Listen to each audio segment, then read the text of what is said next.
নমস্কার, আমি Tanushree Mitrapal, reiki master teacher. আজকের পর্বে আমরা জানবো যোগিনী একাদশীর সম্পূর্ণ সময়সূচি, অর্থাৎ যোগিনী একাদশী কবে ও কখন শুরু হচ্ছে এবং কবে ও কখন একাদশী শেষ হচ্ছে। যোগিনী একাদশীর পারণ কোন সময় শুরু হচ্ছে এবং পারণের শেষ সময়। অবশ্য করেই আলোচনা শুরু করব, কিন্তু প্রত্যেক দিনের মতো আলোচনা শুরু করার আগে আপনাদের যেটা মনে করিয়ে দিই, আমার চ্যানেলে যদি প্রথমবার ভিজিট করেন তাহলে অবশ্য করেই চ্যানেলটা সাবস্ক্রাইব করে নেবেন।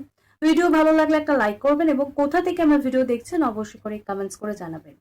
তার সাথে সাথে ভিডিও প্রচুর শেয়ার করবেন যাতে এই ভিডিওর বেনিফিট সকলে নিতে পারে। সনাতন ধর্মে যোগিনী একাদশী একটি অত্যন্ত পবিত্র ও গুরুত্বপূর্ণ ব্রত, যা আষাঢ় মাসে কৃষ্ণপক্ষের একাদশীতে পালিত হয়। পাপমোচন ও সমস্ত মনস্কামনা পূরণের জন্য এই ব্রত অত্যন্ত ফলপ্রদ। 2026 সাল বা 1433 বঙ্গাব্দে কৃষ্ণপক্ষের যোগিনী একাদশী শুরু। ইংরেজির 10 জুলাই 2026 সাল বা বাংলার 25শে আষাঢ় 1433 বঙ্গাব্দ শুক্রবার সকাল 8:17 গতে যোগিনী একাদশী শেষ হচ্ছে ইংরাজির 11 জুলাই 2026 সাল বা বাংলার 26শে আষাঢ় 1433 বঙ্গাব্দ শনিবার সকাল 5:23 পর্যন্ত। উপবাস বা পূজা পালনের দিন ইংরাজির 10 জুলাই 2026 সাল বা বাংলার 25শে আষাঢ় 1433 বঙ্গাব্দ শুক্রবার। পালনের সময়সূচি ইংরাজির 11 জুলাই 2026 সাল বা বাংলার 26শে আষাঢ় 1433 বঙ্গাব্দ শনিবার ভোর 5:50 গতে সকাল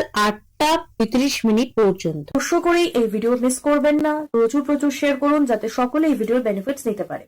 তো আজকের আলোচনা এখানেই শেষ করলাম। সকলে সুস্থ থাকবেন, ভালো থাকবেন। নমস্কার।